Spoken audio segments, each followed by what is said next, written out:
Hello everyone, স্বাগতম online job প্রিপারেশনের নতুন ভিডিওতে। আজকের আলোচ্য বিষয় ঊনবিংশ শতাব্দীর বিখ্যাত সাহিত্যিক মাইকেল মধুসূদন দত্তকে নিয়ে। তাহলে শুরু করা যাক ভিডিওর মূল পর্ব। প্রথমেই জেনে নেই সালভিত্তিক কিছু গুরুত্বপূর্ণ তথ্য। মাইকেল মধুসূদন দত্ত 25 জানুয়ারি 1824 সালে যশোর জেলার কেশবপুর উপজেলার সাগরদাড়ি গ্রামে জন্মগ্রহণ করেন। তিনি 1843 সালে খ্রিস্ট ধর্মে ধর্মান্তরিত হন। তার প্রথম কাব্যগ্রন্থ দ্য ক্যাপটিভ লেডি প্রকাশিত হয় 1849 সালে। মাইকেল মধুসূদন দত্ত রচিত বাংলা সাহিত্যের প্রথম সার্থক নাটক শর্মিষ্ঠা নাটকটির রচনাকাল 1858 সালে এবং প্রকাশিত হয় 1859 সালে। বাংলা সাহিত্যের প্রথম সার্থক প্রহসন একেই কি বলে সভ্যতা, এটি প্রকাশিত হয় 1860 সালে।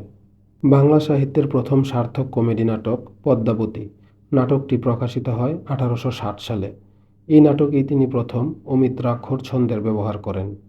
এটি Greek Purana Apple of Discord অবলম্বনে রচিত হয়েছিল। বাংলা সাহিত্যে অমিত্রাক্ষর ছন্দে রচিত প্রথম গ্রন্থ তিলোত্তমা সম্ভব কাব্য। এই গ্রন্থটি 1860 সালে প্রকাশিত হয়েছিল। বাংলা সাহিত্যের প্রথম এবং সর্বশ্রেষ্ঠ মহাকাব্য মেঘনাদ বধ কাব্য। এই কাব্যগ্রন্থটি প্রকাশিত হয়েছিল 1861 সালে। বাংলা সাহিত্যের প্রথম সার্থক ট্র্যাজেডি নাটক কৃষ্ণকুমারী। এই নাটকটি 1861 সালে প্রকাশিত হয়েছিল। বাংলা সাহিত্যের প্রথম পত্রকাব্য বীরাঙ্গনা, এটি 1862 সালে প্রকাশিত হয়। এই কাব্যগ্রন্থে 11টি পত্র রয়েছে। বাংলা সাহিত্যের মহান এই সাহিত্যিক 29 জুন 1873 সালে কলকাতায় পরলোক গমন করেন। এ পর্যায়ে জেনে নেই মাইকেল মধুসূদন দত্ত সম্পর্কিত কিছু গুরুত্বপূর্ণ তথ্য। মাইকেল মধুসূদন দত্তের ছদ্মনাম টিমোথি পেনপুয়েম। তিনি খ্রিস্ট ধর্মে ধর্মান্তরিত হয়ে মাইকেল নামটি নিজের নামের শুরুতে গ্রহণ করেন। তার প্রথম স্ত্রী রেবেকা। পরবর্তীতে তিনি বিবাহ করেন সুফিয়া হেনরিয়েটা নামে এক ফরাসি তরুণীকে। আইন বিষয়ে পড়াশোনার সময় তার আর্থিক অবস্থা খারাপ হলে ঈশ্বরচন্দ্র বিদ্যাসাগর তাকে আর্থিক সহযোগিতা করেছিলেন। তিনি বাংলা সাহিত্যের অমিত্রাক্ষর ছন্দ এবং চতুর্দশপদী বা সনেটের প্রবর্তক। মাইকেল মধুসূদন দত্তকে বলা হয় বাংলা সাহিত্যের প্রথম মহাকবি এবং বাংলা কাব্যের আধুনিকতার পথিকৃৎ। মাইকেল মধুসূদন দত্তকে বলা হয় দত্তকুলোদ্ভব কবি এবং আধুনিক বাংলা সাহিত্যের প্রথম বিদ্রোহী কবিও বলা হয়। এ পর্যায়ে জেনে নেই মাইকেল মধুসূদন দত্ত রচিত গুরুত্বপূর্ণ কিছু সাহিত্যকর্ম। কবিরচিত কাব্যগ্রন্থগুলো হল মাইকেল ব্রজাঙ্গনা ও বীরাঙ্গনাকে নিয়ে মেঘনাদ বধ করে তিলোত্তমা সম্ভবকে চতুর্দশপদী কবিতা বলি দিল। এখানে ব্রজাঙ্গনা, বীরাঙ্গনা, মেঘনাদ বধ কাব্য, তিলোত্তমা সম্ভব কাব্য এবং চতুর্দশপদী কবিতাগুলি হল মাইকেল মধুসূদন দত্ত রচিত কাব্যগ্রন্থ।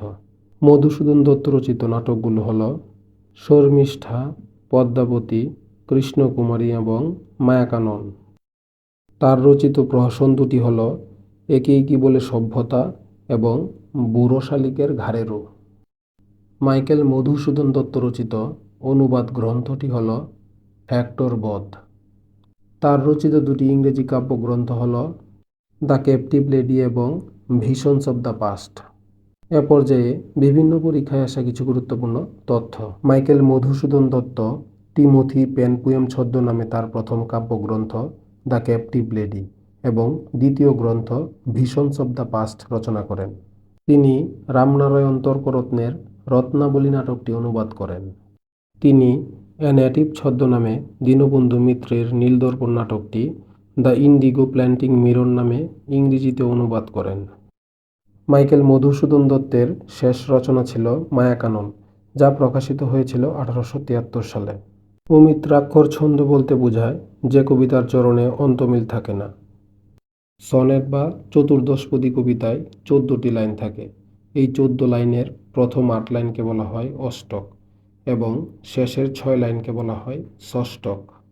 কৃষ্ণকুমারী হল একটি ঐতিহাসিক নাটক।